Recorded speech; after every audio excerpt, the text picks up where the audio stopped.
Hello and welcome to my YouTube channel. ये आप लोगों का पॉलिटिकल थ्योरी का आज पढ़ेंगे आप लोग। इसमें अंतर अनुशासनात्मक दृष्टिकोण, ठीक है, राजनीति विज्ञान के अध्ययन का अंतर अनुशासनात्मक दृष्टिकोण, interdisciplinary approach to the study of political science, relation with other social sciences, ठीक है, राजनीति विज्ञान का अन्य समाज विज्ञानों से संबंध। यानी कहने का तात्पर्य यह है कि अंतर अनुशासनात्मक, इंटरडिसिप्लिनरी का अर्थ यह है कि राजनीति जो है किस तरह से अर्थशास्त्र से जुड़ा हुआ है, मनोविज्ञान से जुड़ा हुआ है, राजनीति इतिहास से भी जुड़ा हुआ है और राजनीति जो है वो समाजशास्त्र से भी जुड़ा हुआ है। तो इस वीडियो में, इस लेक्चर में आप लोग जानेंगे कि राजनीति किस तरह से अन्य समाज विज्ञानों से जुड़ा हुआ है और एक दूसरे पर क्या प्रभाव डालता है। ये सारी चीजें आप लोग सीखेंगे, जानेंगे इसमें, ठीक है। तो वीडियो में अंत तक बने रहिएगा और जानकारी अच्छी लगेगी तो वीडियो को लाइक करिएगा, चैनल को सब्सक्राइब कर लीजिएगा। और इससे पहले भी मैंने बहुत सारे वीडियोस अपलोड किए हैं आपका पॉलिटिकल साइंस का यूजी सेमेस्टर 1 के लिए, ठीक है, यानी कि पॉलिटिकल साइंस ऑनर्स वालों के लिए, जनरल वालों के लिए। इसका प्लेलिस्ट मैं आप लोगों को डिस्क्रिप्शन में और कमेंट बॉक्स में भी डाल दूंगी, आप चाहे तो उसको जाकर देख सकते हैं, ठीक है। तो चलिए स्टार्ट करते हैं। क्या है अंतर अनुशासनात्मक दृष्टिकोण, जानते हैं अच्छे से इन डिटेल में। राजनीति विज्ञान एक समाज विज्ञान के रूप में झगड़ालू परिवार का एक सदस्य है। मनोविज्ञान, समाजशास्त्र, मानवशास्त्र, अर्थशास्त्र, इतिहास तथा मानवीय भूगोल इस परिवार के अन्य सदस्य हैं। स्वयं राजनीति विज्ञान की भांति ही इस परिवार का अन्य प्रत्येक सदस्य इस परिवार में अपने स्थान और भविष्य के अंतर्गत एक विज्ञान के रूप में अपनी स्थिति के प्रति आश्वस्त नहीं है। किसी भी सदस्य को निजी कक्ष प्राप्त नहीं है और प्रत्येक सदस्य अन्य सदस्यों की पोशाकों को पहनने की आदत रखता है। ये कहा है, एक विद्वान है एल्फ्रेड ग्रेजिया, इन्होंने कहा है, ठीक है। तो यदि आप आंसर लिखते हो ना, तो इंटरडिसिप्लिनरी अप्रोच अगर आपसे पूछता है तो इस कथन को अगर आप लिख देते हैं ना, स्टेटमेंट को, तो आप लोगों का मार्क्स बढ़ने का बहुत चांस बढ़ जाता है, ठीक है, अच्छा मार्क्स मिलेगा आप लोगों को। ऐसे एक दो कथन आप याद रखिएगा जो लॉन्ग आंसर टाइप क्वेश्चंस होते हैं, उसमें एक दो तो जरूर डालिएगा, इससे आपका अच्छा मार्क्स आता है, ठीक है। मनुष्य एक सामाजिक प्राणी है। क्या है? Human is a social being, ठीक है, सामाजिक प्राणी है क्योंकि हम लोग समाज में रहते हैं। मनुष्य एक सामाजिक प्राणी है, वह समाज में रहता है तथा समाज के विभिन्न क्षेत्रों में क्रियाशील रहता है, ठीक है। समाज का जो वेरियस सेक्टर होता है उसमें एक्टिव रहता है मनुष्य। उसके जीवन के आर्थिक, राजनीतिक, मनोवैज्ञानिक, ऐतिहासिक, सामाजिक आदि अनेक पहलू होते हैं। समाज विज्ञानों के अध्ययन का विषय यही मानव समुदाय तथा समाज है, ठीक है। समाज विज्ञान यानी सोशल साइंस जो है उसमें क्या स्टडी किया जाता है? मनुष्य और समाज के बारे में। क्योंकि मानव के सामाजिक जीवन के ये पहलू एक दूसरे से अलग नहीं है बल्कि जुड़े हुए हैं, ठीक है। मानव का जो सामाजिक जीवन होता है उसका राजनीतिक, मनोवैज्ञानिक, ऐतिहासिक, सामाजिक, आर्थिक जो पहलू होता है ये अलग नहीं होता है बल्कि एक दूसरे से जुड़ा होता है। इसलिए तमाम सामाजिक शास्त्र भी एक दूसरे से किसी न किसी रूप से जुड़े हुए हैं। राजनीति विज्ञान इन तमाम सामाजिक विज्ञानों में से केवल एक विषय है। इसका अध्ययन क्षेत्र राजनीति से या राज्य से संबंधित माना जाता है, ठीक है। पहले आप लोगों ने पढ़ा होगा स्टार्टिंग के चैप्टर्स में, मैंने भी पढ़ा है कि राजनीति विज्ञान का जो है वो राजनीति से और राज्य से संबंधित अध्ययन होता है, लेकिन अन्य सामाजिक विज्ञानों से भी यह जुड़ा होता है, ठीक है, जुड़ा हुआ है। 18वीं शताब्दी से पहले विभिन्न सामाजिक विज्ञान नहीं थे, ठीक है, यानी 18वीं शताब्दी से पहले अलग अलग समाज विज्ञान, सोशल साइंस नहीं थे। समाज का तमाम अध्ययन दर्शन से जुड़ा हुआ था, लेकिन 18वीं शताब्दी में ही फिजियोक्रेट्स तथा एडम स्मिथ ने राजनीतिक अर्थशास्त्र को एक स्वतंत्र समाज विज्ञान के रूप में प्रतिष्ठित करने की चेष्टा की। इसी प्रकार 18वीं शताब्दी में भिन्न भिन्न समाज विज्ञानों को स्थापित करने की कोशिशें की गई। 19वीं शताब्दी में इस प्रक्रिया के विरोध में आवाजें उठी। समाजशास्त्र के जन्मदाता कहे जाने वाले काम्टे ने इस बात पर जोर दिया कि तमाम सामाजिक घटनाएं मूल रूप से परस्पर जुड़ी हुई है, यानी सभी जो भी सामाजिक घटना होती है वो एक दूसरे से जुड़ी हुई है तथा किसी एक सामाजिक घटना या समाज के पहलू का अलग से अध्ययन करने को उन्होंने बेकार माना। काम्टे ने इसी आधार पर एडम स्मिथ प्रथम द्वारा स्थापित राजनीतिक अर्थशास्त्र की एक समाज विज्ञान के रूप में आलोचना की। 19वीं शताब्दी में कार्ल मार्क्स ने जोरदार शब्दों में इस बात का विरोध किया कि सामाजिक घटनाओं का अलग अलग अध्ययन किया जा सकता है। 19वीं शताब्दी में कार्ल मार्क्स ने क्या किया? कार्ल मार्क्स ने जोरदार रूप से इस बात का विरोध किया कि सामाजिक घटनाओं का अलग अलग अध्ययन किया जा सकता है। सामाजिक घटनाएं एक दूसरे पर आधारित रहती है तथा एक दूसरे से संबंधित रहती है। अतः मार्क्स तमाम समाज विज्ञानों की एकता पर बल देते हैं। ठीक है। मुख्यतः 19वीं शताब्दी के उत्तरार्ध में तथा 20वीं शताब्दी के प्रारंभ से एक समाज विज्ञान के स्थान पर अनेक समाज विज्ञानों की स्थापना को महत्व दिया गया। ठीक है। सामाजिक संगठन की जटिलता को देखते हुए समाज विज्ञान को विभिन्न विषयों में बांटने का अनुमोदन किया गया। समाज की जटिलता को देखते हुए किसी एक समाज विज्ञान के द्वारा तमाम तथ्यों का अध्ययन नहीं किया जा सकता। इसलिए समाज विज्ञान के अनेक भाग किए गए जिससे सामाजिक अनुसंधान का काम आसानी से हो सके। ठीक है। समाज विज्ञान को विभिन्न भागों में कब बांटा गया? 19वीं शताब्दी के उत्तरार्ध और 20वीं शताब्दी के शुरू से ही एक समाज विज्ञान के स्थान पर अनेक समाज विज्ञानों की स्थापना को महत्व दिया गया था ताकि सामाजिक अनुसंधान का काम जो है आसानी से हो सके। द्वितीय महायुद्ध के बाद समाज विज्ञानों के अध्ययन में एक नई दिशा उभरी है। द्वितीय महायुद्ध यानी कि द्वितीय महायुद्ध हुआ था 1939 से 1945 तक। इसके बाद यानी 1945 के बाद समाज विज्ञानों के अध्ययन में एक नई दिशा उभरी है, वह है अंतर अनुशासनात्मक अध्ययन पद्धति। ठीक है। Inter disciplinary approach system. Interdisciplinary study जो है ये कब से शुरू हुआ है? द्वितीय महायुद्ध के बाद से हो रहा है। ठीक है। इसका अर्थ है कि एक विशेष समाज संबंधी विषय का अध्ययन करने वाले अध्येता दूसरे अन्य विषयों के अध्ययन करने वालों से तालमेल बनाए रखते हैं। ठीक है। यह बात अब स्पष्ट हो चुकी है कि अनेक समाज विज्ञानों का निश्चित रूप से अलग अलग अध्ययन फलदायी नहीं हो सकता, क्योंकि समाज एक है। समाज के विभिन्न पहलू आपस में एक दूसरे से जुड़े हुए हैं तथा उनका अलग अलग अध्ययन नहीं किया जा सकता। विभिन्न समाज विज्ञानों में व्यवहारवाद के जन्म के बाद यह बात अधिक स्पष्ट हो गई है कि तमाम समाज विज्ञानों का अलग अलग अध्ययन नहीं बल्कि अंतर अनुशासनात्मक अध्ययन होना चाहिए। आजकल राजनीति विज्ञान को एक अनुभववादी विज्ञान एम्पिरिकल साइंस के रूप में स्थापित करने की चेष्टा की जा रही है। इस आधार पर व्यवहारवादी अध्ययनों की प्रवृत्ति में वृद्धि होती जा रही है। आजकल राजनीति के अध्ययन में संस्थाओं जैसे राज्य, सरकार, सरकार के अंग आदि को महत्व न देकर मानव समूह और संस्थाओं के व्यवहार को अध्ययन का केंद्र माना जाता है। मानव का सामाजिक व्यवहार केवल राजनीतिक उद्देश्यों से प्रेरित नहीं होता, बल्कि उसके आर्थिक, मनोवैज्ञानिक तथा सामाजिक कारण भी होते हैं। इसलिए मानव के व्यवहार का अध्ययन करने के लिए राजनीति की अध्ययन विधि को अंतर अनुशासनात्मक बनाना आवश्यक है। केवल राजनीतिक दृष्टिकोण से मानव के संपूर्ण राजनीतिक व्यवहार का अध्ययन नहीं किया जा सकता।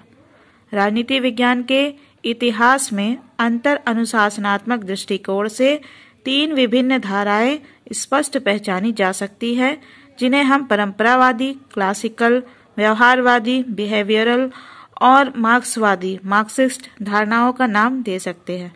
अब हम लोग जानेंगे कि परंपरावादी अथवा क्लासिकी दृष्टिकोण क्या होता है। क्लासिकी दृष्टिकोण के अनुसार अंतर अनुशासनात्मक धारणा का अभिप्राय किसी विषय विशेष को अन्य विषयों के तथ्यों, तकनीकों, उपलब्धियों तथा परिणामों की सहायता से समृद्ध तथा विकसित करने का व्यवस्थित प्रयत्न है। विषय विशेष की इस समृद्धि का अभिप्राय दूसरे विषयों के तथ्यों तथा तकनीकों को उधार लेना नहीं है। इस समृद्धि का ध्येय अन्य विषयों को आत्मसात करना, उन्हें आलोचनात्मक दृष्टि से अपनाना और उनके स्रोतों तथा लेखकों के प्रति खुले दिल से कृतज्ञता व्यक्त करना है। उदाहरण के लिए, यदि एक राजनीति वैज्ञानिक राजनीति के अध्ययन के लिए अर्थशास्त्र के तरीकों को अपनाता है तो वह अर्थशास्त्र की किसी एक तकनीक को राजनीति शास्त्र में प्रवेश देता है। वर्तमान राजनीतिक सिद्धांतों में प्रयुक्त होने वाली कई धारणाएं जैसे कि भूमिका, रोल, संस्कृति, कल्चर, समाजीकरण, सोशलाइजेशन आदि समाजशास्त्र की मुख्य धारणाओं के उदाहरण हैं। इसी तरह ऑस्टिन का प्रभुसत्ता सिद्धांत विधि शास्त्र की प्रमुख धारा है जिसे राजनीति शास्त्र में अपना लिया गया है। राजनीति के बाजार में सौदेबाजी, बार्गेनिंग की धारणा एक ऐसी परिकल्पना है जो अर्थशास्त्र में बहुत प्रचलित है।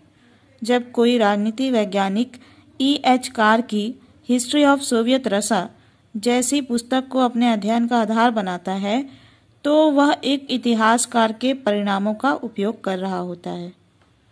अंतर विषयक पद्धति अपेक्षाकृत नया शब्द है, लेकिन इसका भाव राजनीतिक अध्ययन की तरह ही पुराना है। पुराने प्रतिभाशाली लेखकों के लिए मानवीय ज्ञान हमेशा सीवन रहित जाल रहा है। प्रचलित ज्ञान को नए व्यवस्थित सूत्र में बांधने का प्रयास कई दार्शनिकों और वैज्ञानिकों ने किया, जिनमें अरस्तु, saint Thomas, Hobbes, Hegel, Engels और राइखनबर्ग, व्हाइटहेड, रसेल आदि के नाम प्रमुख है।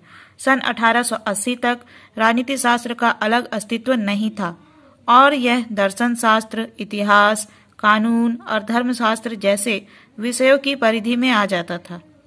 अरस्तु का राजनीतिक अध्ययन उतना ही अंतर विषयक है यानी इंटरडिसिप्लिनरी है जितना कि आधुनिक युग में मेरियम का।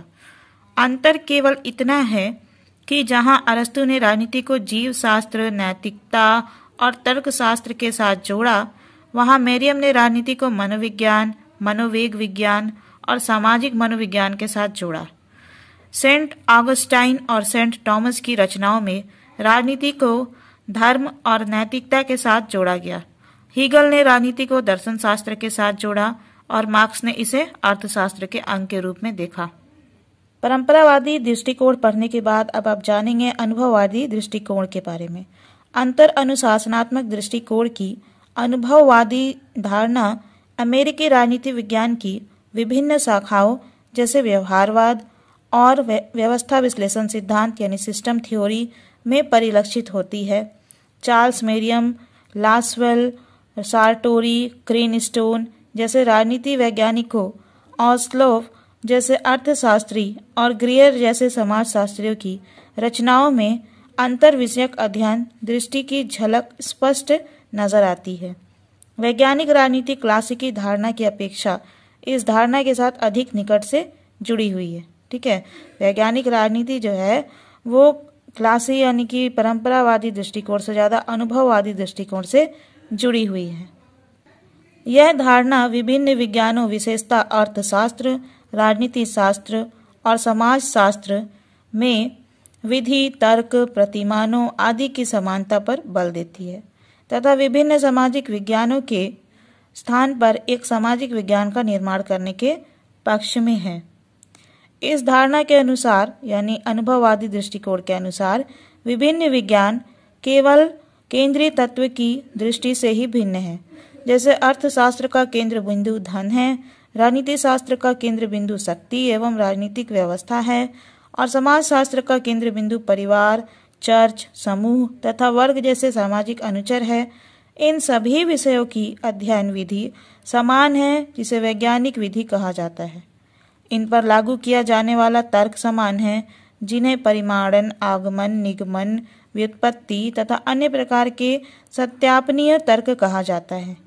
इनके प्रतिमान भी समान हैं जिन्हें ज्ञान तथा मूल्यांकन के प्रतिमानों के विपरीत व्याख्या के प्रतिमान कहा जा सकता है।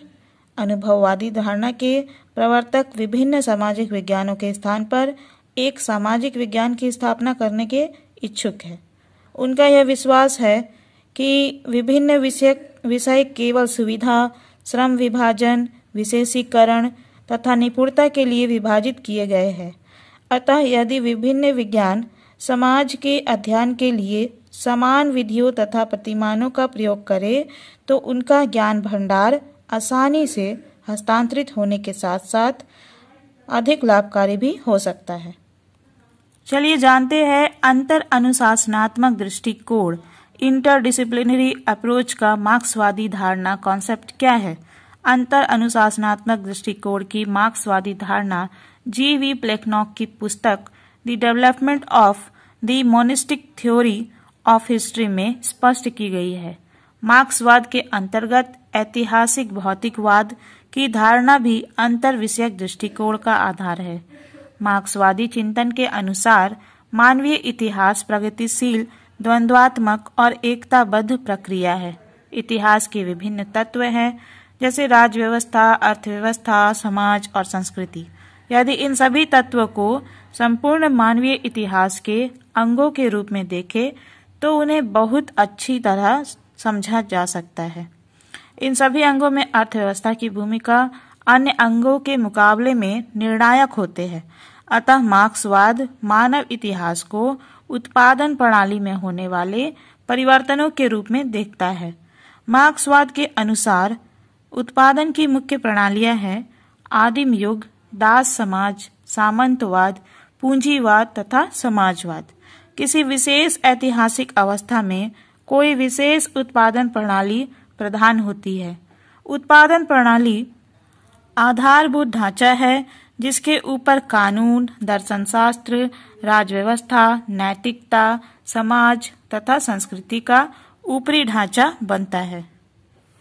अब आप लोग जानेंगे राजनीति विज्ञान अंतर अनुशासनात्मक उपागमों की दिशा में बढ़ते हुए चरण। ठीक है, किस तरह से राजनीति विज्ञान जो है अन्य समाज विज्ञानों से जुड़ता गया। ठीक है, ये आप जानेंगे। Political science moves towards interdisciplinary approaches, किस तरह से इंटरडिसिप्लिनरी अप्रोच में बढ़ा है। ठीक है, राजनीति के अध्ययन के लिए अन्य विषयों से सहयोग लेने की प्रवृत्ति बहुत प्राचीन काल से चली आ रही है।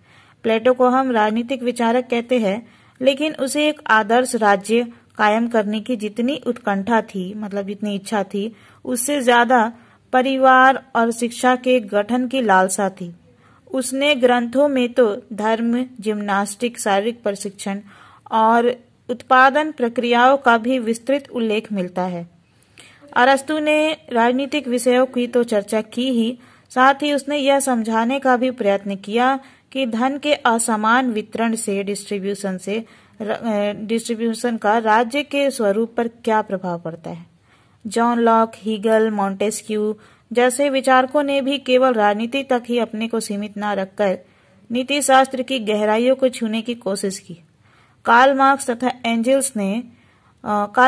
एंजल्स ने राजनीतिक विषयों की चर्चा करते हुए समाजशास्त्र, वर्ग संरचना और औद्योगिक विकास को अपने अध्ययन का आधार बनाया। 19वीं शताब्दी के अंत तक, जब तक ज्ञान की विभिन्न शाखाएं अलग अलग शास्त्रों में विभाजित नहीं हुई थी, उनमें काफी समायोजन था।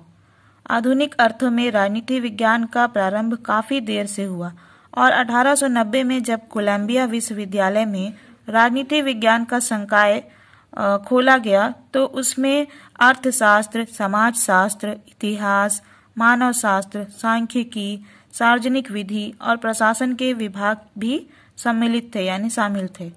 ज्ञान की अन्य शाखाओं यानी डिपार्टमेंट से, ब्रांचेस से अलग हो जाने और स्वतंत्र विषयों को केंद्र बनाकर अपना अपना संगठन कर लेने के बाद भी उनके अध्येता यानी जिसको स्टडी करते हैं, राजनीतिक अध्ययन में अविरत रुचि लेते रहे हैं। यह बात समाजशास्त्रियों और मनोवैज्ञानिकों के संबंध में विशेष रूप से सच थी। Max Weber, Robert Michels, Vilfredo Pareto और इमाइल दुर्खिम समाजशास्त्रीय अध्ययन के एक अंग के रूप में राजनीतिक विश्लेषण में रुचि लेते रहे हैं। सन 1908 में ग्राहम वालास की पुस्तक ह्यूमन नेचर इन पॉलिटिक्स तथा आर्थर बेंटले की कृति द प्रोसेस ऑफ गवर्नमेंट प्रकाशित हुई। इन्होंने राजनीतिक प्रक्रियाओं को समझने के लिए मनोविज्ञान और लोगों के वास्तविक आचरण का सहारा लिया। बेंटले ने अपनी कृति में सामाजिक संगठन पर बल दिया। उसका चिंतन काफी सीमा तक समाजशास्त्र का ऋणी है। उसने दबाव गुटों, राजनीतिक दलों, चुनावों और जनमत के अध्ययन पर विशेष बल दिया। लेजासफेल्ड ने, जिसे हम एक राजनीतिक समाजशास्त्री कह सकते हैं, वो अमेरिका में चुनाव व्यवहार संबंधी अध्ययन का विकास किया। अन्य राजनीतिक समाजशास्त्रियों ने मैक्स वेबर और रॉबर्ट मिचेल्स द्वारा विकसित अधिकारी तंत्र संबंधी संरचनाओं के विश्लेषण की पद्धतियों को अनेक सरकारी और गैर सरकारी संस्थाओं के अध्ययन में प्रयोग में लाने का प्रयत्न किया, कोशिश किया। संक्षेप में द्वितीय महायुद्ध के अंत तक यानी 1945 के अंत तक राजनीति शास्त्रियों ने राजनीतिक विश्लेषण में राजनीतिक समाजशास्त्र और मनोविज्ञान में विकसित किए गए सैद्धांतिक और प्राविधिक उपागमों को आत्मसात कर लिया था और चुनाव संबंधी व्यवहार और राजनीतिक विश्वासों अभिवृत्तियों के अध्ययन अनुसंधान के सामान्य विषय बन चुके थे। जब समाजशास्त्रीय, ऐतिहासिक और मनोवैज्ञानिक संकल्पनाएं राजनीतिक विकास को समझने में अपर्याप्त होने लगी तो आर्थिक सिद्धांत, गणित और सांख्यिकी प्रारूपों पर अधिक जोर दिया जाने लगा। अब आप जानेंगे राजनीति विज्ञान का अन्य समाज विज्ञानों से संबंध। ठीक है, यानी कि राजनीति विज्ञान सोशल साइंस से, समाजशास्त्र से कैसे जुड़ा है, हिस्ट्री से यानी इतिहास से कैसे जुड़ा है, मनोविज्ञान यानी साइकोलॉजी से राजनीति विज्ञान कैसे जुड़ा है, ये सारी चीजें आप इसमें जानेंगे। समाज विज्ञानों को परस्पर यानी एक दूसरे से संबंधित तो पहले से ही समझा जाता रहा है, लेकिन प्रथम महायुद्ध के बाद यानी 1914 से 18 प्रथम विश्व युद्ध जो चला था 18 के बाद जिस व्यवहारवादी आंदोलन का उदय हुआ, जिसने युद्ध उत्तर काल यानी 1945 के बाद तथा अभी हाल ही के वर्षों में एक व्यापक क्रांति का रूप ग्रहण कर लिया है, उसमें तो इस बात पर बल दिया गया है कि मानव का सामाजिक जीवन एक संपूर्ण इकाई है और जीवन के विभिन्न पक्षों को एक दूसरे से अलग नहीं किया जा सकता।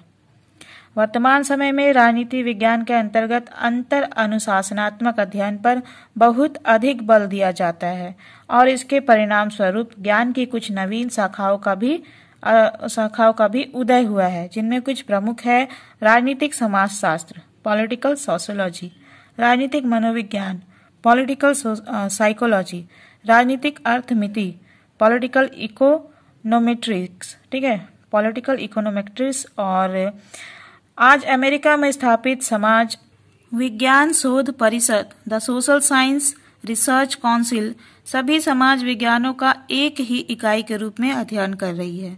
इस प्रकार राजनीति विज्ञान के अध्ययन में जिन नवीन प्रवृत्तियों का उदय हुआ है, उन्होंने राजनीति विज्ञान की अन्य समाज विज्ञानों से घनिष्ठता को और बहुत अधिक बढ़ा दिया है।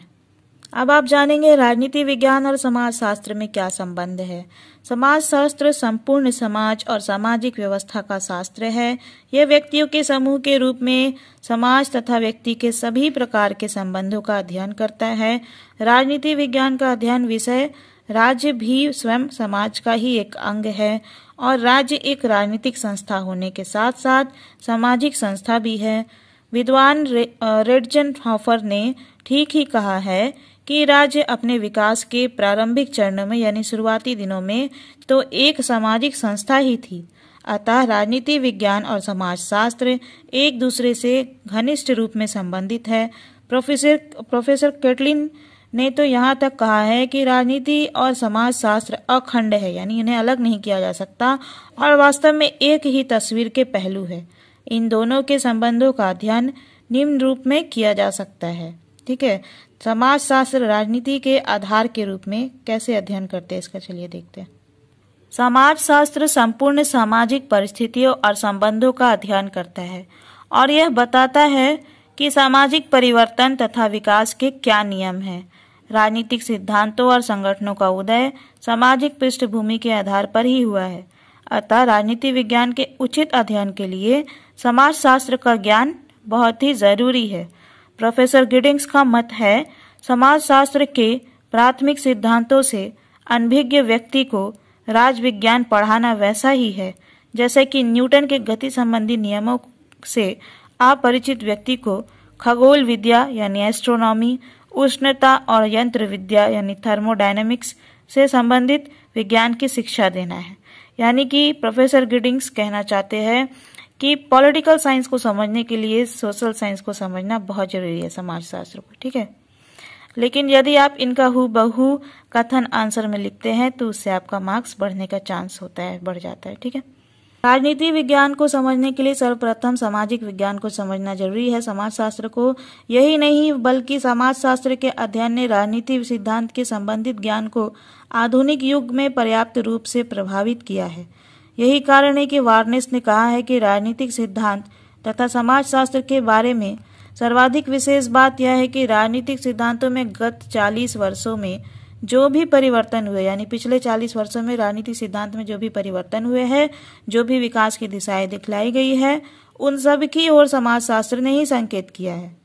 दोनों विज्ञानों का इतना निकट संपर्क है कि गार्नर के शब्दों में राजनीति सामाजिकता में गड़ी हुई है, और यदि राजनीति विज्ञान समाजशास्त्र से भिन्न है तो इसका कारण क्षेत्र का विस्तार है, न कि इस कारण कि उसे समाजशास्त्र से पृथक यानी अलग करने के लिए किसी प्रकार की निश्चित सीमाएं हैं।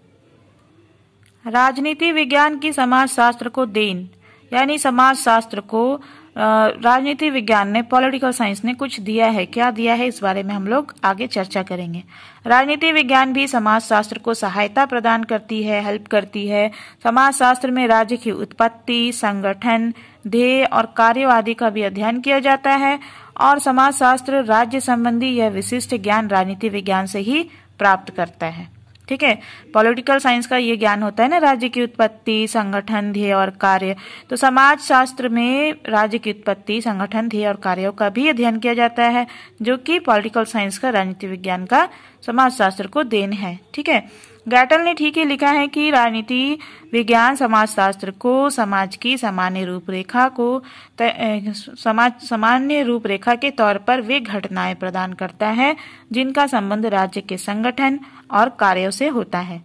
राजनीति विज्ञान और समाजशास्त्र के पारस्परिक संबंध यानी एक दूसरे का संबंध का एक प्रमाण यह है कि Morris Ginsberg, Auguste Comte, Lester Ward, William Graham Sumner आदि समाजशास्त्रियों ने राज्य की प्रकृति और उद्देश्यों में इतनी रुचि दिखाई है मानो ये समाजशास्त्र की मुख्य समस्याएं हो।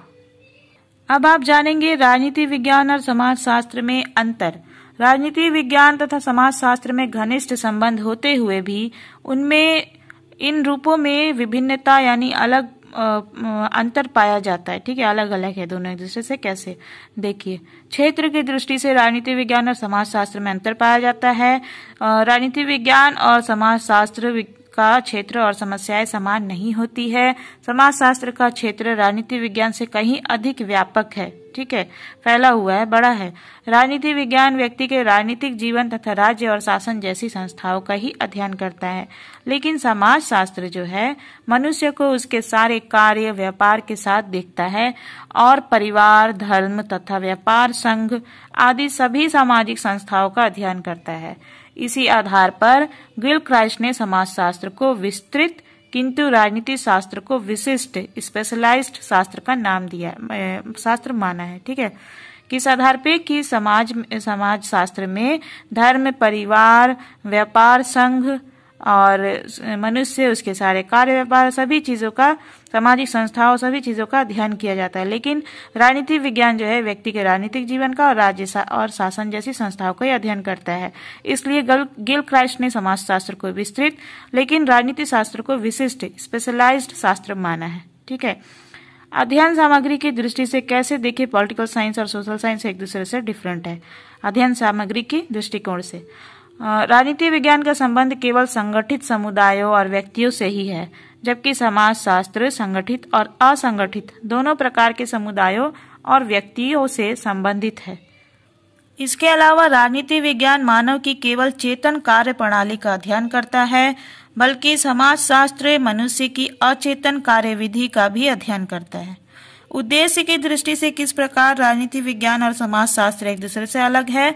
समाजशास्त्र एक वर्णनात्मक विज्ञान है, लेकिन राजनीति विज्ञान एक आदर्श परक विज्ञान है, नॉर्मेटिव साइंस है। ठीक है, राजनीति विज्ञान क्या है, नॉर्मेटिव साइंस है। समाजशास्त्र केवल इस बात का अध्ययन करता है कि क्या हो चुका है और क्या हो रहा है। ठीक है, समाजशास्त्र क्या अध्ययन करता है कि क्या हो चुका है और क्या हो रहा है।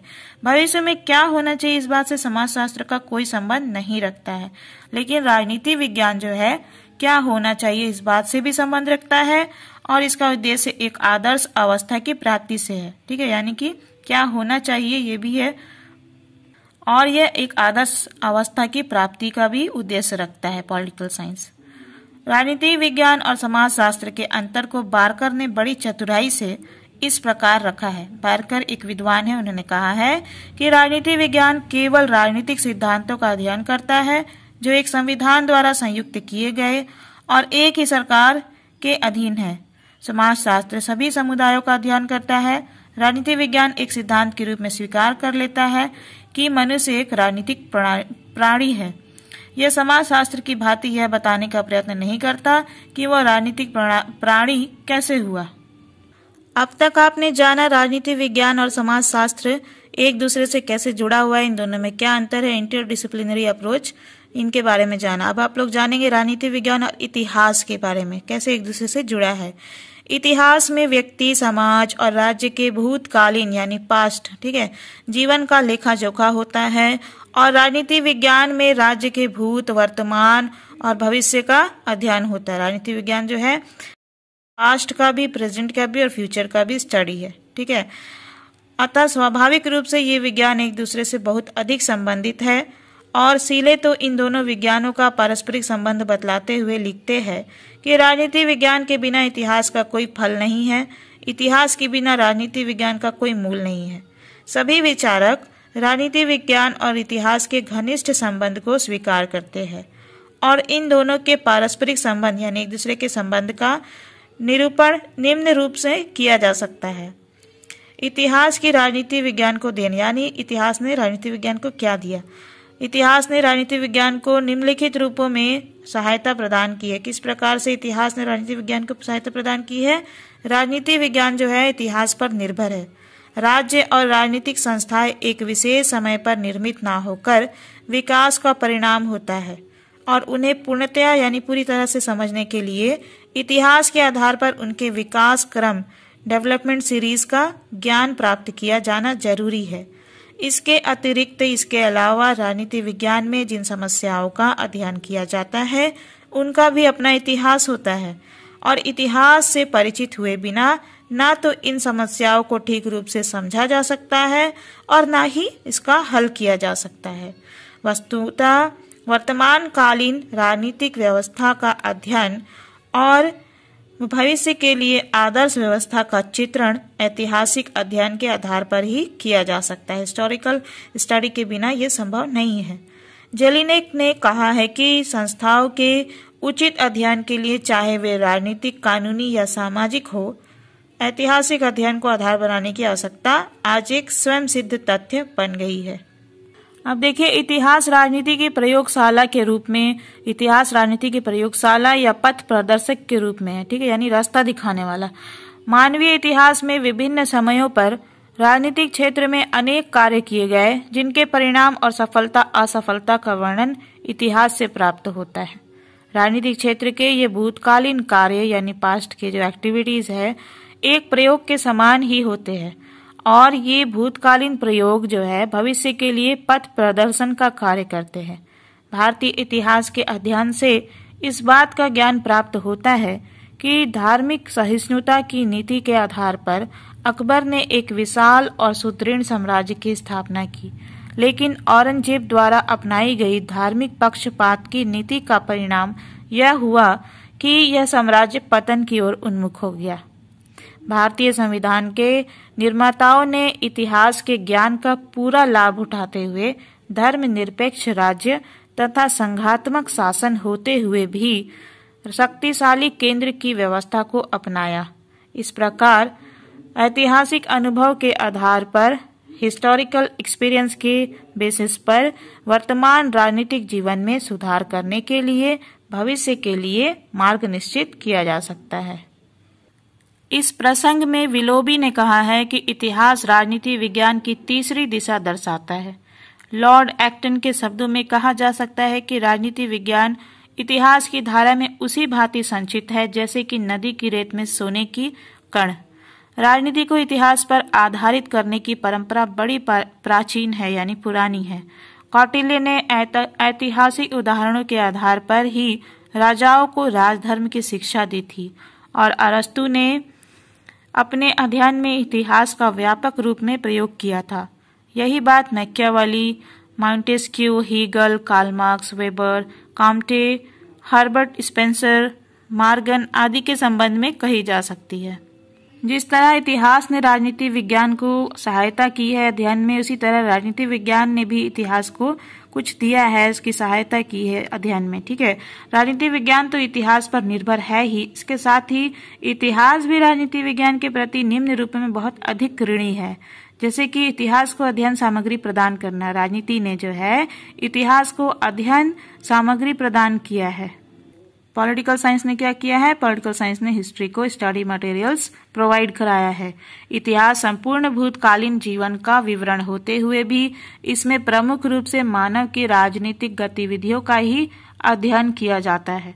उदाहरण के तौर पर 17वीं सदी का यूरोपियन इतिहास उस समय तक विशेष महत्व नहीं रखता जब तक कि उसमें राष्ट्रवाद, व्यक्तिवाद, साम्राज्यवाद और समाजवाद जैसी राजनीतिक विचारधाराओं और इन विचारधाराओं के परिणाम स्वरूप उत्पन्न घटनाओं का अध्ययन न किया जाए। अमेरिका के इतिहास में George Washington, Abraham Lincoln, Monroe सिद्धांत, ट्रूमैन सिद्धांत और आइजनहावर योजना को नहीं निकाल सकते हैं।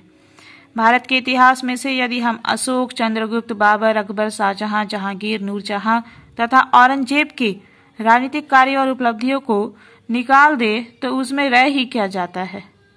इसी प्रकार यदि हम 20वीं सदी के भारतीय इतिहास के अध्ययन करना चाहे तो राष्ट्रीय कांग्रेस की स्थापना, सांप्रदायिक निर्वाचन का प्रारंभ और मुस्लिम लीग का उदय, 1909, 1919 और 1935 के भारतीय शासन अधिनियम, द्वैध शासन, साइमन कमीशन, नेहरू रिपोर्ट, सविनय अवज्ञा आंदोलन, गोलमेज सम्मेलन, क्रिप्स कमीशन, भारत छोड़ो आंदोलन, कैबिनेट मिशन, अंतरिम सरकार की स्थापना, भारत की स्वतंत्रता, भारत के वर्तमान संविधान का निर्माण और भारतीय संविधान के अंतर्गत हुए 13 आम चुनावों का अध्ययन सबसे अधिक महत्वपूर्ण हो जाता है। लीकॉक ने इस बात को लक्ष्य करते हुए ही कहा है, इतिहास का बहुत कुछ भाग राजनीति विज्ञान है। इस प्रकार की सामग्री के अतिरिक्त यानी इस प्रकार की सामग्री के अलावा राजनीति विज्ञान इतिहास को वह दृष्टिकोण भी प्रदान करता है जिसके आधार पर घटनाओं को उनके वास्तविक अर्थों में समझा जा सकता है। ऐतिहासिक घटनाएं जो है वो राजनीतिक विचारधाराओं के परिणाम होते हैं। ठीक है, इतिहास पर राजनीति के प्रभाव का एक रूप यह भी है कि राजनीतिक विचारधाराएं ऐतिहासिक घटनाओं को जन्म देती है। रूसो और मॉन्टेस्क्यू के विचारों का फ्रांस की राज्य क्रांति पर, कार्ल मार्क्स के विचारों का सोवियत रूस की राज्य क्रांति पर तथा महात्मा गांधी के विचारों का भारतीय स्वतंत्रता आंदोलन पर निर्णायक प्रभाव पड़ा। स्वतंत्रता, समानता और सामाजिक न्याय जैसे राजनीतिक विचारों ने भूतकाल में ऐतिहासिक घटनाओं को प्रभावित किया है और आज भी ऐसा कर रहे हैं। इस प्रकार इतिहास और राजनीति एक दूसरे के पूरक है, एक दूसरे को पूरा करते हैं। ठीक है, दोनों की पारस्परिक निर्भरता के संबंध में सीले ने लिखा है कि राजनीति उच्छृंखल हो जाती है यदि इतिहास द्वारा उसे उदार नहीं बनाया जाता और इतिहास कोरा साहित्य रह जाता है यदि राजनीति से उसका संबंध विच्छेद हो जाता है। इसी प्रकार बर्गेस ने भी लिखा है कि यदि राजनीति विज्ञान और इतिहास का संबंध विच्छेद कर दिया जाए तो उसमें से एक मृत नहीं तो पंगु अवश्य हो जाएगा और दूसरा केवल आकाश कुसुम बनकर रह जाएगा। अंतर क्या है इन दोनों में, राजनीति विज्ञान और इतिहास में? इसमें संदेह नहीं है कि राजनीति विज्ञान और इतिहास घनिष्ठ रूप में संबंधित है, लेकिन जैसा कि प्रोफेसर बार्कर ने कहा है, यद्यपि इतिहास तथा राजनीति विज्ञान की सीमाएं प्रारंभ से अंत तक समान है, लेकिन ये दोनों वास्तव में भिन्न तथा स्वतंत्र है। इन दोनों विज्ञानों में प्रमुख रूप से अग्रलिखित अंतर बतलाए गए। यानी पॉलिटिकल साइंस और हिस्ट्री में क्या क्या डिफरेंस है देखिए। अध्ययन पद्धति का अंतर, इतिहास में घटनाओं का क्रमबद्ध रूप में अध्ययन किया जाता है और इसलिए इतिहास की पद्धति वर्णनात्मक है, लेकिन राजनीति विज्ञान में अध्ययन सामग्री का चयन कर पर्यवेक्षणात्मक और विचारात्मक पद्धति के आधार पर उसका अध्ययन किया जाता है। क्षेत्र का अंतर। राजनीति विज्ञान मनुष्य के राजनीतिक जीवन तथा राजनीतिक संस्थाओं का अध्ययन करता है, लेकिन इतिहास का क्षेत्र राजनीति विज्ञान की अपेक्षा बहुत अधिक व्यापक है। इसलिए भूतकालीन जीवन के राजनीतिक, आर्थिक, धार्मिक और सामाजिक सभी पहलुओं का अध्ययन करता है। ठीक है, इतिहास क्या अध्ययन करता है? भूतकालीन यानी पास्ट के जीवन का राजनीतिक, आर्थिक, धार्मिक और सामाजिक सभी पहलुओं का अध्ययन करता है। दोनों सब्जेक्ट जो है पॉलिटिकल साइंस एंड हिस्ट्री, राजनीति विज्ञान और इतिहास, दोनों के उद्देश्यों में भी अंतर पाया जाता है। इतिहास घटनाओं यथाक्रम वर्णन कर देता है। ठीक है, मतलब जैसी घटना है उसी का वर्णन कर देता है और भविष्य में क्या होना चाहिए इस बात से संबंध नहीं रखता। इसके उलट, इसके विपरीत राजनीति विज्ञान भूत यानी पास्ट और वर्तमान कालीन यानी प्रेजेंट अवस्था का ही अध्ययन नहीं करता, बल्कि भविष्य में क्या होना चाहिए इस बात का भी अध्ययन करता है। अतः यह कहा जा सकता है कि इतिहास का अध्ययन यथार्थात्मक होता है, जबकि राजनीति विज्ञान का अध्ययन आदर्शात्मक होता है। निष्कर्षतः इतिहास तथा राजनीति विज्ञान में अत्यंत घनिष्ठ संबंध है। वे पारस्परिक रूप में एक दूसरे से इतने जुड़े हुए हैं कि उनके वृत्त क्षेत्र कहीं एक दूसरे को छूते और कहीं एक दूसरे को अतिक्रमण करते हैं। फिर भी दोनों विषय पृथक पृथक यानी अलग अलग है। अब आप जानेंगे राजनीति विज्ञान और अर्थशास्त्र में क्या संबंध है। अगर अभी तक आप लोगों को जो मैं बता रही हूँ सही लग रहा है, समझ में आ रहा है अच्छे से, तो वीडियो को लाइक जरूर कर दीजिएगा और इसे अपने स्टडी ग्रुप एंड क्लासमेट से शेयर कर दीजिएगा और चैनल को सब्सक्राइब कर लीजिएगा, ताकि जो भी नए वीडियोस आए, नोटिफिकेशन आए, कोल्हान यूनिवर्सिटी के सारे न्यू अपडेट्स आपको मिलते रहेंगे। इसलिए चैनल को सब्सक्राइब जरूर करिएगा। देखिए, राजनीति विज्ञान और अर्थशास्त्र में किस प्रकार एक दूसरे से संबंधित है। राजनीति विज्ञान और अर्थशास्त्र में इतना गहरा संबंध है कि प्रारंभिक लेखक अर्थशास्त्र को राजनीति विज्ञान की ही एक शाखा मानते थे। यानी कहने का तात्पर्य यह है कि शुरुआती दिनों के जो लेखक थे वो अर्थशास्त्र को, इकोनॉमिक्स को राजनीति विज्ञान, पॉलिटिकल साइंस का ही एक ब्रांच मानते थे। यूनानी उसे राजनीतिक अर्थशास्त्र, पॉलिटिकल इकोनॉमी कहते हैं और प्राचीन भारतीय राजनीतिज्ञ कौटिल्य ने राजनीति पर जो प्रसिद्ध पुस्तक लिखी है उसका नाम अर्थशास्त्र ही है।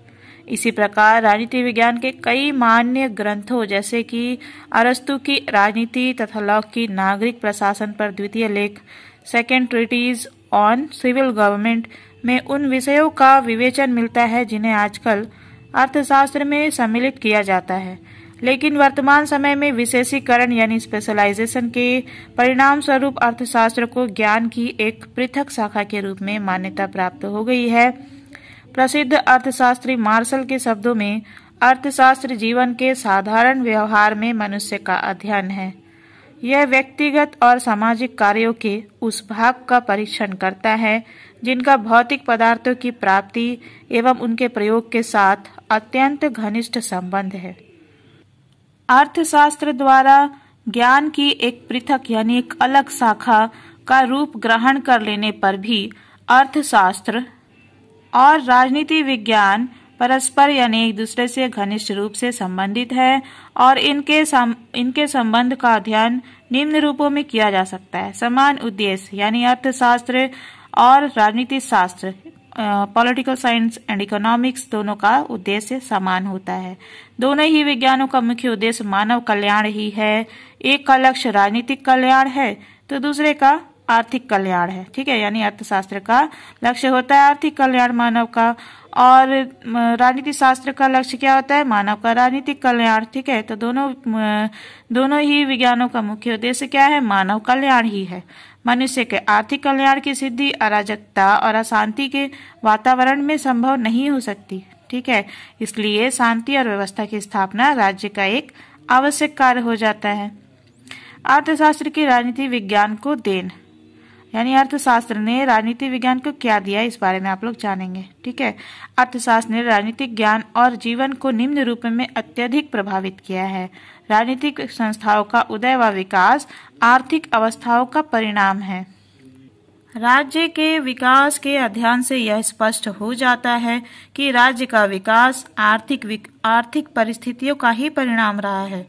मानव समूह द्वारा कृषि को जीवन यापन के प्रमुख साधन के रूप में अपना लेने पर ही सर्वप्रथम यानी सबसे पहले सुव्यवस्थित राज्य की स्थापना हुई और वर्तमान समय के विशाल राष्ट्रीय राज्यों की स्थापना का मूल कारण भी आर्थिक गतिविधियां ही रही है।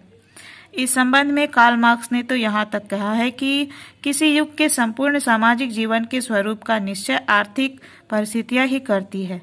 वर्तमान में तो सरकार के स्वरूप भी आर्थिक व्यवस्था के आधार पर ही निर्धारित किए जाते हैं। पूंजीवादी प्रजातंत्र और साम्यवादी प्रजातंत्र के दो रूप आर्थिक परिस्थितियों पर ही आधारित है। शासन तथा राजनीतिक संस्थाओं की दृढ़ता आर्थिक परिस्थितियों पर निर्भर करती है और इस बात को सभी पक्ष स्वीकार करते हैं कि आर्थिक जनतंत्रवाद के अभाव में राजनीतिक जनतंत्रवाद असंभव है। राज्य की नीति आर्थिक अवस्थाओं पर निर्भर, यानी राज्य में स्टेट में जो पॉलिसीज बनती है वो आर्थिक अवस्थाओं पर निर्भर है, न केवल राज्य का स्वरूप, वरन समय समय पर राज्य द्वारा अपनाई जाने वाली नीति आर्थिक अवस्थाओं का ही परिणाम रहा है। 18वीं सदी में इंग्लैंड और यूरोप के अन्य देशों में जो औद्योगिक क्रांति हुई उसके परिणाम स्वरूप ही यूरोप के इन देशों ने उपनिवेशवाद और साम्राज्यवाद की नीति अपनाई। इस संबंध में बिस्मार्क और जोसेफ चैम्बरलेन के कथन महत्वपूर्ण है। बिस्मार्क का कथन था, मुझे यूरोप के बाहर नए राज्यों की नहीं बल्कि व्यापारिक केंद्रों की आवश्यकता है। इसी प्रकार चैम्बरलेन ने कहा था कि हम नए देशों में वस्तुओं का बाजार बनाएंगे तथा पुराने बाजारों का विकास करेंगे। अतः वर्तमान साम्राज्य की रक्षा करना हमारी आवश्यकता भी है और कर्तव्य भी। वर्तमान समय में आर्थिक समानता के लक्ष्य को प्राप्त करने के लिए भारत और अन्य यानी दूसरे देशों द्वारा समाजवाद तथा आर्थिक क्षेत्र में मिश्रित अर्थव्यवस्था की नीति को अपनाया गया है। राजनीतिक घटनाएं जो है आर्थिक गतिविधियों के परिणाम होते हैं। कैसे, चलिए जानते हैं। राजनीतिक क्षेत्र की अनेक महत्वपूर्ण घटनाएं आर्थिक गतिविधियों के परिणाम स्वरूप ही घटित होती है। 1935 में जब स्पेन की गणतंत्रीय सरकार ने श्रमिक वर्ग के लिए उनके हित में कानून निर्माण का प्रयत्न किया तो सामंत वर्ग, चर्च के पादरी और सेना ने जनरल फ्रैंको के नेतृत्व में संगठित होकर गणतंत्रीय सरकार का तख्ता उलट दिया। 1922 में मुसोलिनी के द्वारा भी लगभग इसी प्रकार की परिस्थितियों में सत्ता प्राप्त की गई थी। 1930 की विश्वव्यापी मंदी ने हिटलर के उदय और द्वितीय विश्व युद्ध की भूमिका तैयार की थी। साम्राज्यवाद, उपनिवेशवाद तथा साम्यवाद जैसी विचारधाराओं की उत्पत्ति का मूल कारण भी आर्थिक गतिविधियां ही रही है। राष्ट्रपति रूजवेल्ट आर्थिक क्षेत्र में अपनाई गई नव निर्माण नीति न्यू डील पॉलिसी की सफलता के परिणाम स्वरूप ही लगातार 4 बार संयुक्त राज्य अमेरिका के राष्ट्रपति निर्वाचित हुए और आज की प्रजातंत्रीय शासन व्यवस्था में शासक दल की शक्ति आर्थिक समस्याओं के सफलतापूर्वक हल पर ही निर्भर है। भारतीय गणतंत्र के संबंध में तो यह बात विशेष तौर पर कही जा सकती है।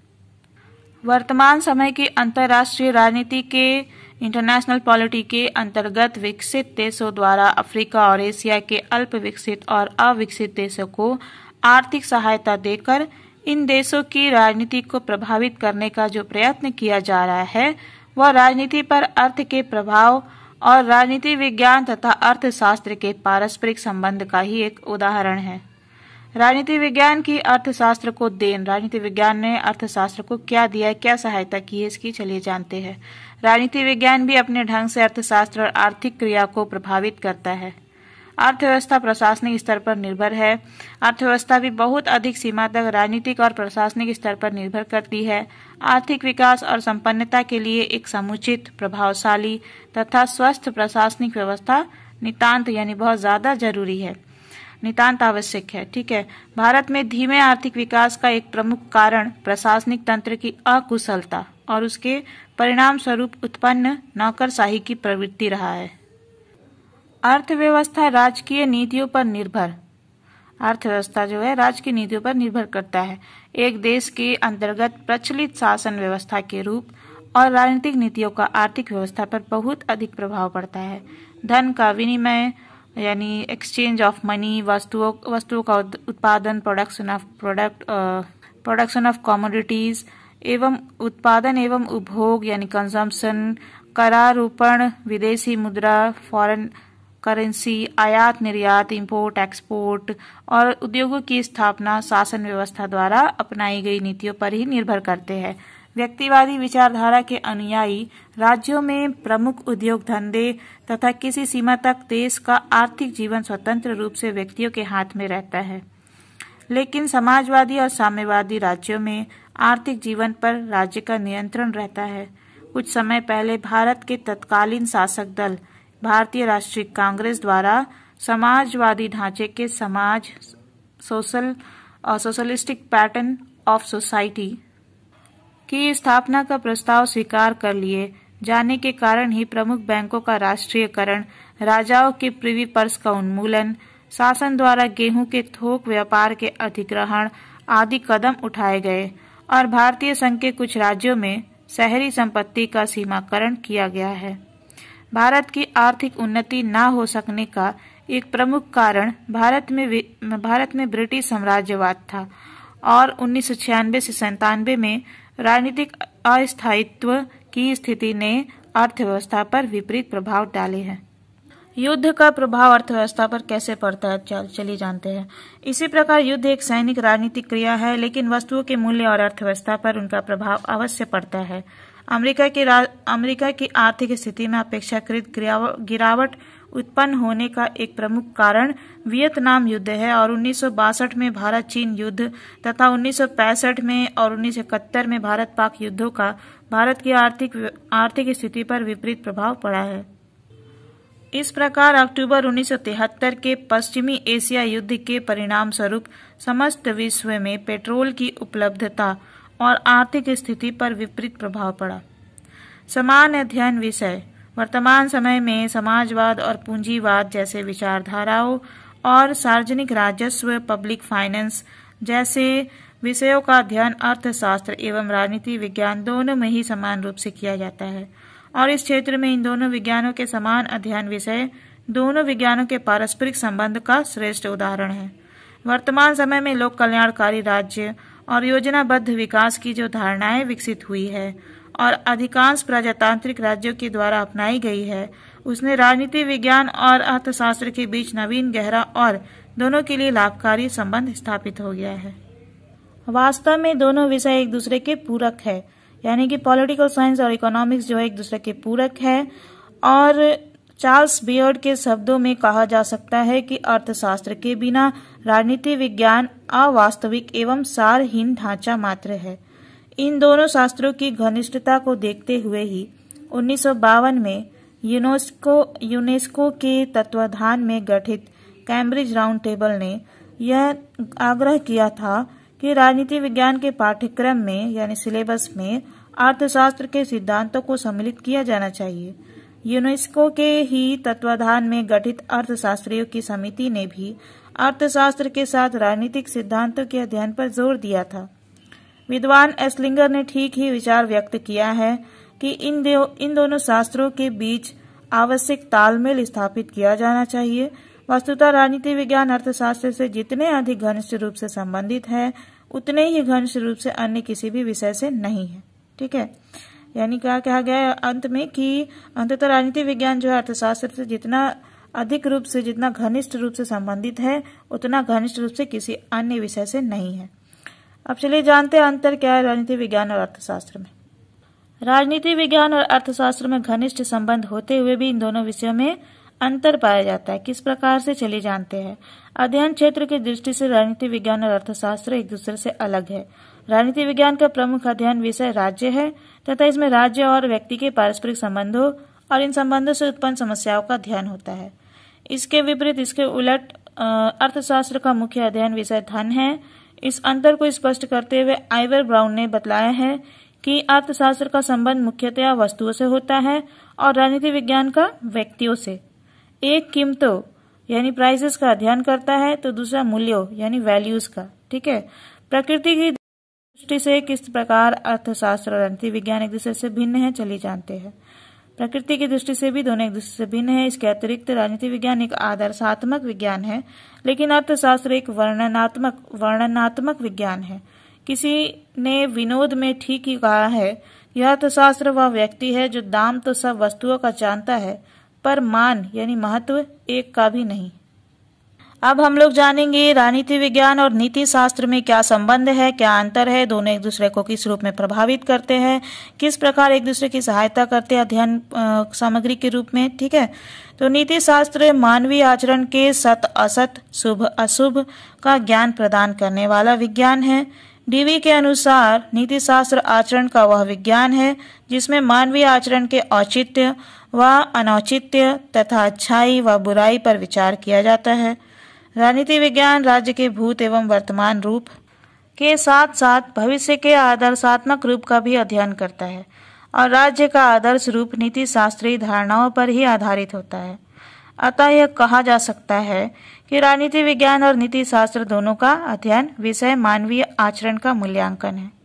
इसलिए इतिहास में ये दोनों विषय परस्पर यानी एक दूसरे से संबंधित रहे हैं और आज भी ये दोनों विषय एक दूसरे से घनिष्ठ रूप से संबंधित है। यह संबंध निम्न रूपों से स्पष्ट किया जा सकता है। ठीक है, देखिए किस प्रकार से नीति शास्त्र और राजनीति शास्त्र एक दूसरे से घनिष्ठ रूप से संबंधित है। नीति शास्त्र की राजनीति शास्त्र को देन, नीति शास्त्र ने राजनीति शास्त्र को क्या दिया है? नीति शास्त्र ने राजनीति विज्ञान को निम्न प्रकार से प्रभावित किया है। राजनीति की नीति शास्त्र पर निर्भरता, राजनीति जो है नीति शास्त्र पर किस प्रकार निर्भर है? राजनीति के अनेक प्राचीन लेखकों ने राज्य को एक नैतिक संस्था माना है जिसका उद्देश्य मनुष्य का अधिक कल्याण करना है। प्लेटो ने राजनीति को नीति शास्त्र की ही एक शाखा माना है और कहा है कि राज्य का सबसे बड़ा उद्देश्य नागरिकों को सदाचारी व सच्चरित्र बनाना है। इसी प्रकार अरस्तु ने कहा है कि राज्य जीवन के लिए अस्तित्व में आया है और अब वह सदजीवन के लिए विद्यमान है। सदजीवन से अरस्तु का तात्पर्य नैतिक जीवन से ही है। राज्य के द्वारा इस नैतिक जीवन के लक्ष्य की प्राप्ति नीति शास्त्र की सहायता से ही की जा सकती है। इस प्रकार के आधार पर लॉर्ड एक्टन लिखते हैं कि नीति शास्त्र के बिना राजनीति का अध्ययन विफल है। समस्या यह नहीं है कि सरकारें क्या करती है, बल्कि यह है कि उन्हें क्या करना चाहिए। ठीक है, इस प्रकार हम ये कह सकते हैं कि नीति शास्त्र राजनीतिक व्यवहार को उसका स्तर तथा उद्देश्य प्रदान करता है। नीति शास्त्र क्या करता है? राजनीतिक शास्त्र को, राजनीतिक व्यवहार को उसका लेवल और उसका ऑब्जेक्टिव्स, उसका गोल्स को प्रदान करता है, प्रोवाइड कराता है। क्योंकि राजनीति का एकमात्र लक्ष्य होता है मानव का अधिक से अधिक कल्याण करना और मानव का कल्याण तभी संभव है जबकि नीति निर्माण ढंग से किया जाए। ठीक है, यद्यपि मैकियावेली और हॉब्स जैसे राजनीतिक विचारकों द्वारा राजनीति को नीति से पृथक करने का प्रयत्न किया गया है और वर्तमान समय में हेराल्ड लासवेल ने राजनीति को मूल्यों से स्वतंत्र विज्ञान बनाने की चेष्टा की है। लासवेल का दृष्टिकोण है कि राजनीति में मूल्य का प्रवेश विशुद्ध वैज्ञानिक अध्ययन में बाधा पहुंचाएगा, लेकिन वर्तमान समय के ही अन्य प्रसिद्ध लेखक तथा जैक्वस मर्टिन वॉगलिन और अल्फ्रेड वेबर लासवेल के दृष्टिकोण को स्वीकार करने के पक्ष में नहीं है और वे कांट, हीगल, ग्रीन, ब्रेडले और बोसांके के साथ स्वर मिलाकर राज्य को एक नैतिक संस्था मानते हैं। वस्तुतः राजनीति विज्ञान में मैकियावेली की विचारधारा को कभी भी मान्यता प्राप्त नहीं हुई और फाय ने ठीक ही कहा है कि जो बात नैतिक दृष्टि से गलत है वो राजनीतिक दृष्टि से कभी सही हो ही नहीं सकती। 20वीं सदी में महात्मा गांधी ने स्वयं नैतिकतापूर्ण राजनीतिक जीवन का साकार उदाहरण उपस्थित करते हुए कहा है कि धर्म विहीन कोई राजनीति नहीं है। धर्म से पृथक राजनीति मृत्यु जाल है जो आत्मा का हनन करती है। आज विश्व के लगभग सभी देशों के सार्वजनिक जीवन में तीव्र असंतोष की जो स्थिति है उसका एक बहुत बड़ा कारण राजनीतिज्ञों द्वारा नैतिक मूल्यों को तिलांजलि दे देना है। यानी राजनीतिज्ञ जब नैतिक मूल्यों को त्याग कर देते हैं तब जो है असंतोष की स्थिति उत्पन्न होती है और इन व्याधियों को दूर करने के लिए राजनीति में नैतिक मूल्यों को पुनर्प्रतिष्ठित करना ही होगा। कानून नैतिक मान्यताओं पर आधारित एक और रूप में नीति विषयक विचार राजनीति को प्रभावित करते हैं, क्योंकि कानून जो है नैतिक मान्यताओं पर आधारित होना चाहिए। राज्य कानून निर्माण के आधार पर कार्य करता है और कानून निर्माण का यह कार्य प्रचलित नैतिक मान्यताओं के आधार पर ही किया जा सकता है। किसी भी कानून का निर्माण करते समय या सामाजिक हित के किसी भी कार्यक्रम को प्रभावित करते समय राज्य को अपने सामने नैतिक धारणाओं को अवश्य ही रखना होता है। गैटिल ने लिखा है कि जब नैतिक विचार स्थायी और प्रचलित हो जाते हैं तो वे कानून का रूप ले लेते हैं। वस्तुतः कानून का पालन तभी संभव है जब वह नैतिक औचित्य या न्याय की कसौटी पर खरा उतरे। ठीक है, यानी कानून जो बनते हैं वो नैतिक आधार पर सही होने चाहिए, तभी जाकर वो उसका पालन होगा। राजनीति विज्ञान की अनेक शाखाएं तो अब तक नीति शास्त्र की नींव पर ही खड़ी है, जैसे आज की अंतर्राष्ट्रीय विधि अंतर्राष्ट्रीय नैतिकता पर ही आधारित है। नीति विषयक विचार विभिन्न देशों के संविधानों को भी प्रभावित करते हैं। आयरलैंड और भारतीय संविधान के नीति निर्देशक तत्व इसके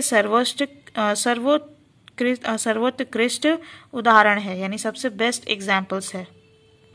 इसी प्रकार भूतपूर्व प्रधानमंत्री श्री नेहरू द्वारा पंचशील के जो सिद्धांत का प्रतिपादन नैतिक आदर्शों द्वारा अंतर्राष्ट्रीय राजनीति को प्रभावित करने का एक प्रयत्न है।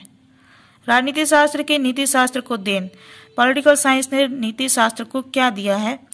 राजनीति शास्त्र ने नीति शास्त्र को निम्न रूपों में प्रभावित किया है। राज्य द्वारा नैतिक जीवन को संभव बनाना। नीति शास्त्र मनुष्य को सदाचरण की शिक्षा देता है, लेकिन समाज के सभी मनुष्यों पर इन शिक्षाओं का वांछित प्रभाव नहीं पड़ता।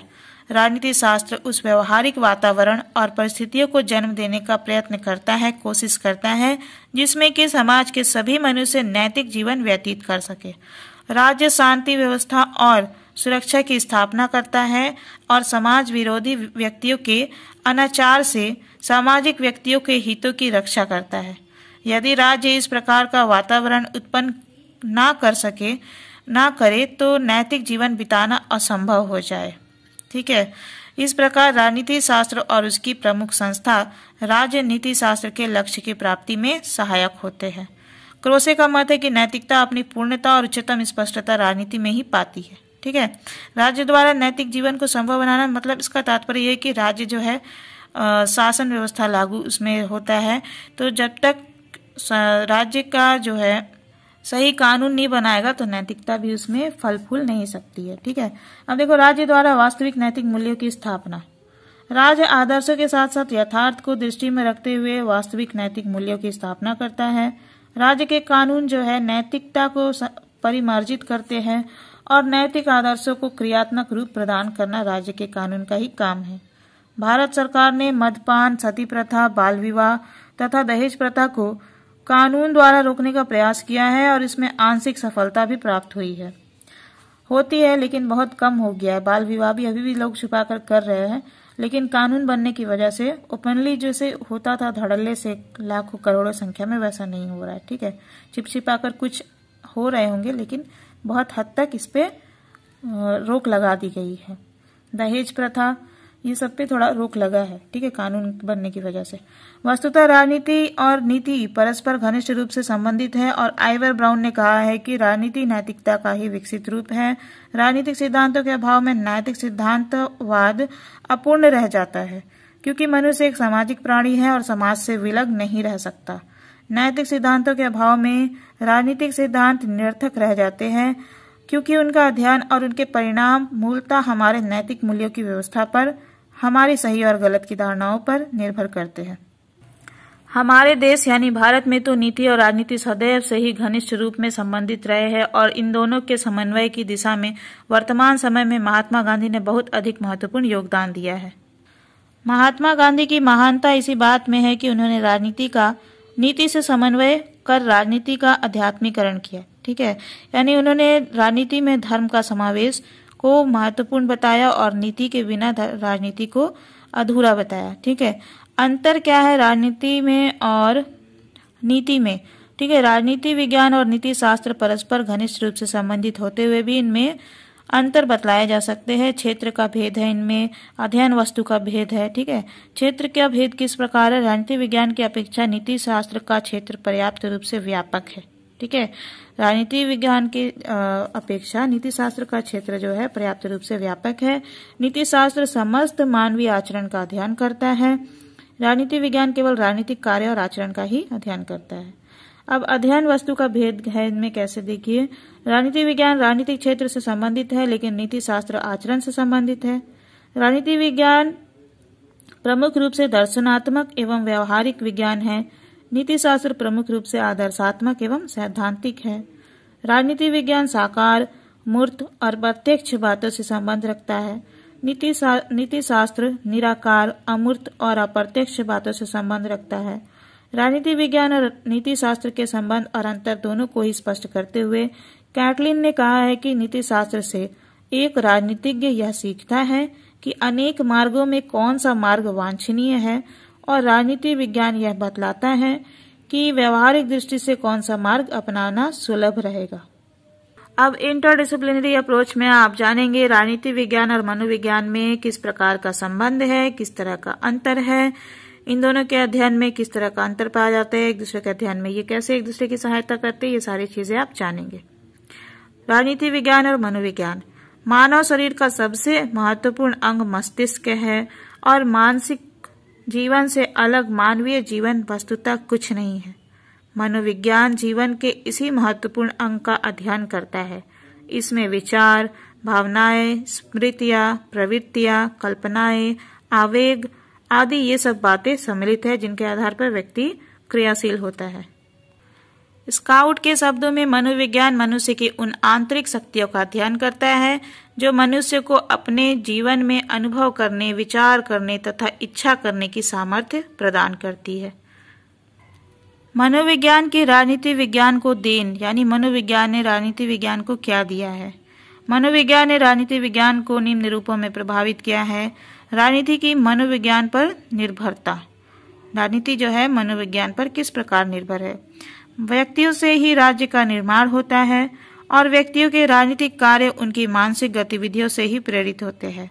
जेम्स ब्राइस के शब्दों में राजनीति की जड़ें मनोविज्ञान में ही निहित है। राजनीति की मनोविज्ञान पर निर्भरता का प्रमाण यह है कि व्यवहार के अंतर्गत राजनीतिक क्षेत्र में केवल वे ही व्यक्ति सफलता प्राप्त कर सकते हैं जिन्होंने अपने देशवासियों के मन मस्तिष्क को भली भांति समझ लिया हो। ठीक है, समझ लिया था। टर्की में मुस्तफा कमाल पाशा, भारत में महात्मा गांधी, अफगानिस्तान में अमानुल्लाह खां और जर्मनी में हिटलर ऐसे व्यक्तियों में प्रमुख उदाहरण है, क्योंकि इन लोगों ने अपने देशवासियों के मन मस्तिष्क को भली भांति समझ लिया था, इसलिए इन्होंने राजनीति के क्षेत्र में बहुत ही सफलता प्राप्त की। 1969 में कांग्रेस के विभाजन के बाद अपने विरोधियों की तुलना में श्रीमती गांधी की सफलता का एक प्रमुख कारण यह था कि श्रीमती गांधी ने भारतीय जनता की मनोस्थिति को अधिक अच्छे रूप से समझा था। हमें मानवीय व्यवहार को भली प्रकार समझने के लिए तर्क और विवेक के स्थान पर आदत, प्रवृत्ति, अनुकरण और संकेत आदि के महत्व को जानना जरूरी है। निर्वाचन के समय विभिन्न दल जनमत और मतदाताओं को अपने पक्ष में करने के लिए चुनाव चिन्हों, नारों व झंडों आदि का जो प्रयोग करते हैं वह राजनीति में मनोवैज्ञानिक तत्वों के महत्व का ही परिचायक है। वर्तमान समय के राजनीतिक जीवन की एक महत्वपूर्ण शक्ति राष्ट्रीयता है, जो पूर्णतया एक मनोवैज्ञानिक धारणा ही है। राष्ट्रीयता के निर्माण में भावनाओं और संवेगों का बड़ा हाथ होता है। इसी कारण आज हमारे नेताओं द्वारा भारत के भावनात्मक एकीकरण, इमोशनल इंटीग्रेशन ऑफ इंडिया पर बल दिया जा रहा है। क्रांति से सुरक्षा के लिए मनोवैज्ञानिक ज्ञान जरूरी होता है। ठीक है, यदि राजनीतिक मनोविज्ञान का यथोचित रूप से प्रयोग करें तो वे क्रांतियों जैसी अनेक विपत्तियों से स्वयं को सुरक्षित रख सकते हैं। यदि फ्रांस के बोअरबॉन शासक लुई 16वें को मनोविज्ञान का थोड़ा सा भी ज्ञान होता तो फ्रांस की राज्य क्रांति जैसा भयानक विप्लव नहीं हो सकता था। विभिन्न राजनीतिक संस्थाओं की सफलता व्यक्तियों के स्वभाव पर निर्भर करती है। बैजहार्ट ने ग्रेट ब्रिटेन के शासन की सफलता का आधार उसका ब्रिटिश निवासियों के स्वभाव के अनुकूल होना ही बताया है। इस संबंध में डॉक्टर गार्नर ठीक कहते हैं कि सरकार के स्थिर और यथार्थ में लोकप्रिय होने के लिए अपने अधीन व्यक्तियों के मानसिक विचारों और नैतिक भावों को अभिव्यक्त तथा प्रतिबिंब करना चाहिए। संक्षेप में ली बॉन के कथन अनुसार सरकार को जाति की मानसिक प्रकृति के लिए अनुरूप होना चाहिए। राजनीति क्षेत्र में मनोवैज्ञानिक पद्धति का बढ़ता हुआ उपयोग। वर्तमान समय में राजनीति विज्ञान पर मनोविज्ञान का प्रभाव और अधिक बढ़ गया है। आधुनिक राजनीतिक विचारकों में राजनीतिक घटना चक्र को मनोवैज्ञानिक ढंग से वर्णित करने की गहरी प्रवृत्ति दिखाई पड़ती है।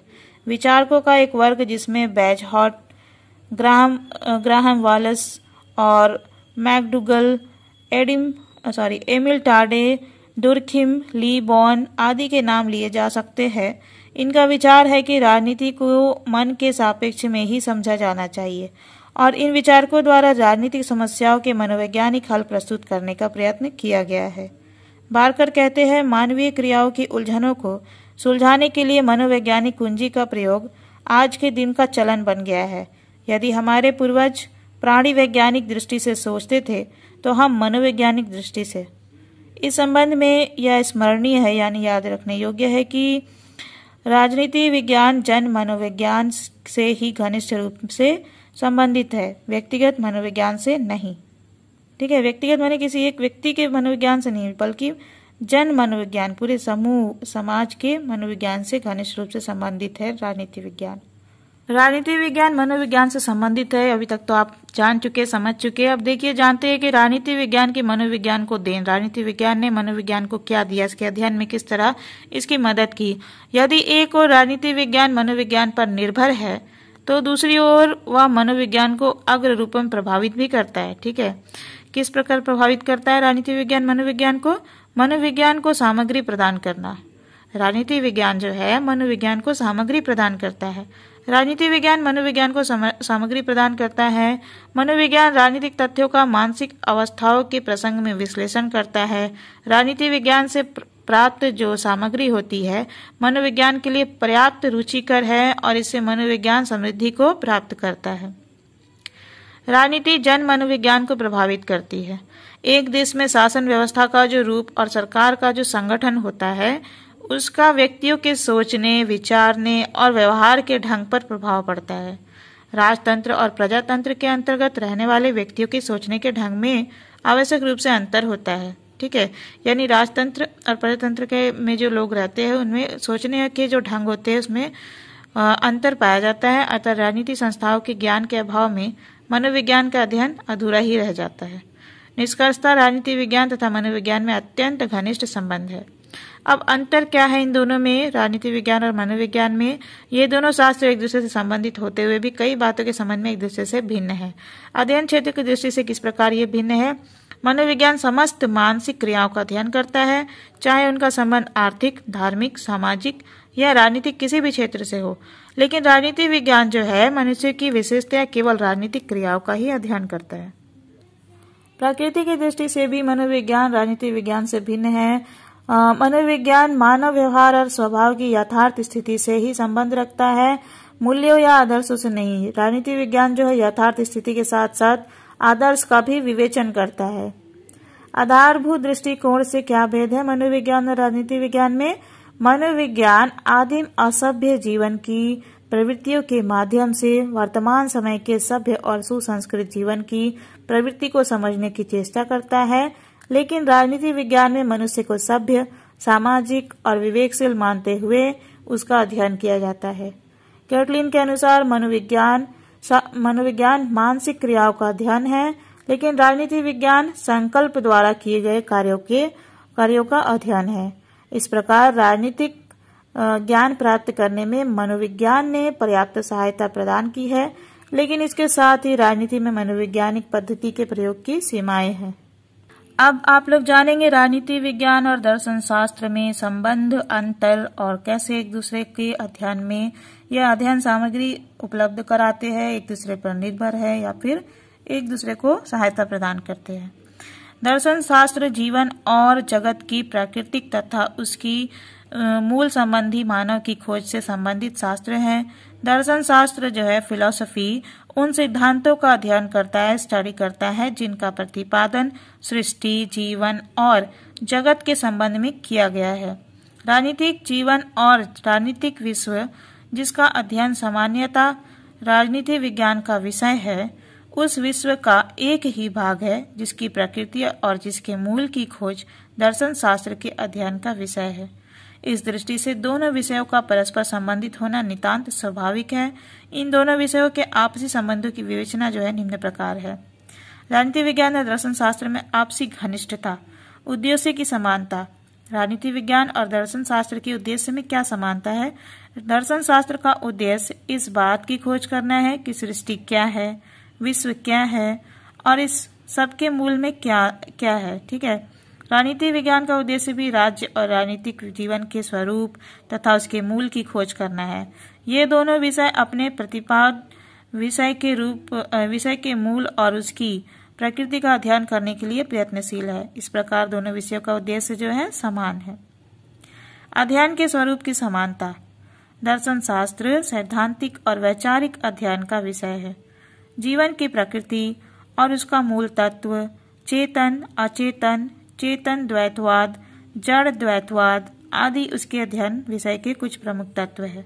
यद्यपि राजनीति विज्ञान का समस्त अध्ययन विषय मात्र सैद्धांतिक और वैचारिक नहीं है और आज राजनीति विज्ञान में सैद्धांतिक तत्व की अपेक्षा व्यवहारिक राजनीति के अध्ययन पर अधिक बल दिया जाता है, लेकिन आज भी सैद्धांतिक अध्ययन इस विषय के संपूर्ण अध्ययन का एक प्रमुख भाग बना हुआ है। राज्य की उत्पत्ति, राज्य का उद्देश्य, स्वतंत्रता, समानता, विधि, संप्रभुता और उन अनेक राजनीतिक धारणाएं और राजनीतिक विचारधाराओं का अध्ययन इस विषय में अपना महत्वपूर्ण स्थान रखते हैं। इस प्रकार राजनीति विज्ञान के अध्ययन का स्वरूप दर्शन शास्त्र के समान संपूर्ण अंशों में ना सही लेकिन आंशिक रूप में अवश्य ही सैद्धांतिक और वैचारिक है। इन दोनों विषयों में यानी राजनीति विज्ञान और दर्शन शास्त्र में अध्ययन के स्वरूप की बहुत कुछ समानता होने के कारण राजनीति विज्ञान के कुछ लेखक अपने विषय के लिए राजनीति विज्ञान के स्थान पर राजनीतिक दर्शन शब्द का प्रयोग उचित समझते हैं। वस्तुतः राजनीतिक धारणाएं और राजनीतिक सिद्धांत राजनीतिक विज्ञान के अध्ययन विषय होने के साथ साथ दर्शन शास्त्र के अध्ययन विषय के भी अंग है। अध्ययन विधि संबंधी साम्य। दार्शनिक पद्धति दर्शन शास्त्र की प्रमुख अध्ययन पद्धति है। राजनीति विज्ञान की अध्ययन पद्धतियां प्रमुख रूप से दो है।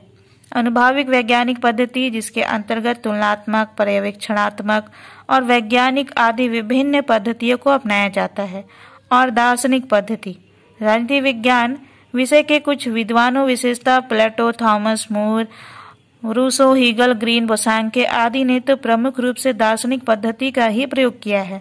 प्रमुख रूप से अनुभाविक वैज्ञानिक पद्धति को अपनाने वाले राजनीतिक विचारक और लेखक भी किसी न किसी रूप में तर्क और कल्पना का आश्रय लेते ही है। भविष्य में भी राजनीति विज्ञान में दार्शनिक पद्धति का स्थान बना रहेगा। इस प्रकार राजनीति विज्ञान और दर्शन शास्त्र में पर्याप्त सीमा तक अध्ययन विधि संबंधी साम्य भी है यानी समानता भी है। राजनीति विज्ञान और दर्शन शास्त्र में क्या अंतर है? इन दोनों विषयों में घनिष्ठ संबंध होते हुए भी इनमें कुछ अंतर है। ठीक है। दर्शन शास्त्र संपूर्ण जीवन, जगत, सृष्टि के नियामक तत्व का अध्ययन करता है, लेकिन राजनीति विज्ञान के अध्ययन का क्षेत्र मुख्यतः मनुष्य का राजनीतिक जीवन और राजनीतिक विश्व है। इस प्रकार दर्शन शास्त्र का अध्ययन विषय राजनीतिक विज्ञान की तुलना में निश्चित रूप से बहुत ही व्यापक है। इन दोनों विषय में मूल प्रकृति का भी अंतर है। दर्शन शास्त्र विषय की मूल प्रकृति सैद्धांतिक और वैचारिक है। दर्शन शास्त्र सृष्टि और जगत के मूल तत्व की खोज वैचारिक मान्यताओं, तर्क, कल्पना और चिंतन के आधार पर करता है, लेकिन राजनीति विज्ञान की प्रकृति सिद्धांतिक और वैचारिक ही नहीं है बल्कि व्यवहारिक अध्ययन और यथातथ्य विश्लेषण उसकी प्रकृति का एक प्रमुख अंग है। 20वीं सदी के उत्तरार्ध में तो इस बात पर बल दिया जा रहा है कि राजनीतिक अध्ययनों को तर्क और कल्पना के दायरे से बाहर निकालकर उन्हें वैज्ञानिकता प्रदान की जानी चाहिए। राजनीतिक अध्ययन राजनीतिक व्यवहार और वास्तविकताओं पर आधारित होने चाहिए। राजनीति विज्ञान का संबंध मुख्यतः साकार, मूर्त व प्रत्यक्ष से है। दर्शन शास्त्र का संबंध मुख्यतः निराकार, अमूर्त व अप्रत्यक्ष से है। इन दोनों विषयों के अध्ययन की पद्धति में भी अंतर है।